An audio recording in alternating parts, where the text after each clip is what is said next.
Aujourd'hui, je vais mettre en place un nouveau format qui s'appellera Thread Horror Mini. Celui-ci va s'ajouter aux plus grosses vidéos qui sortent le mercredi de temps à autre. C'est tout simplement un format Thread Horror, mais en mini.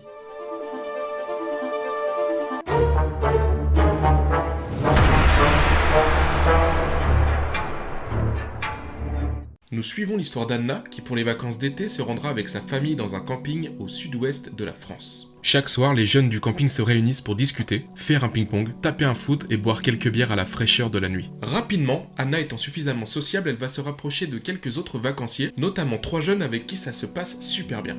Ambre, Damien et Mehdi. Un soir, environ à la moitié de la semaine, Damien, qui était le plus âgé, invite pour 19h ses nouveaux amis à prendre l'apéro à son bungalow. Anna, étant quelqu'un de ponctuel, arrive à 19h. Damien l'invite à rentrer, mais c'est la première arrivée. Je me suis trompée d'heure ? Non, t'inquiète pas, les autres vont arriver.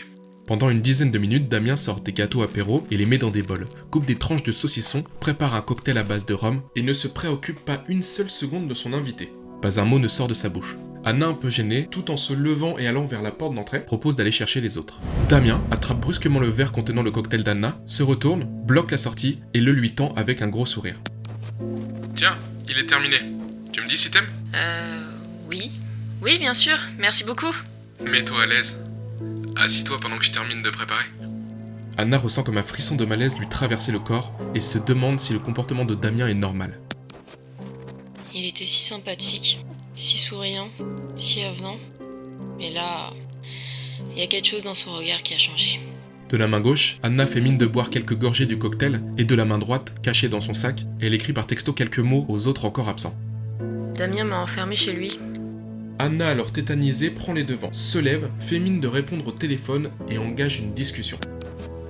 Allô, Mehdi ? T'arrives pas à trouver ? Attends, je sors et je t'attends devant.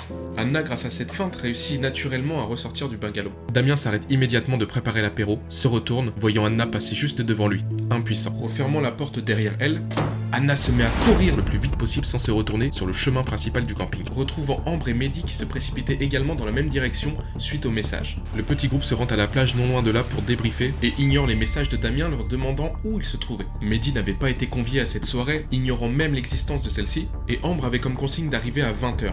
Soit 1 heure plus tard. Ne sachant que faire, chacun retourne auprès de leur famille et passe la soirée.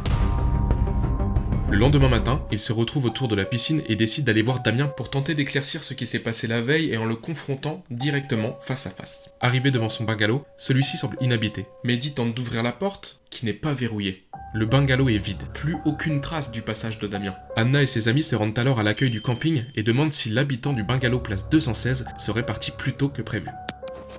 Le bungalow 216. Ah, c'est pas possible.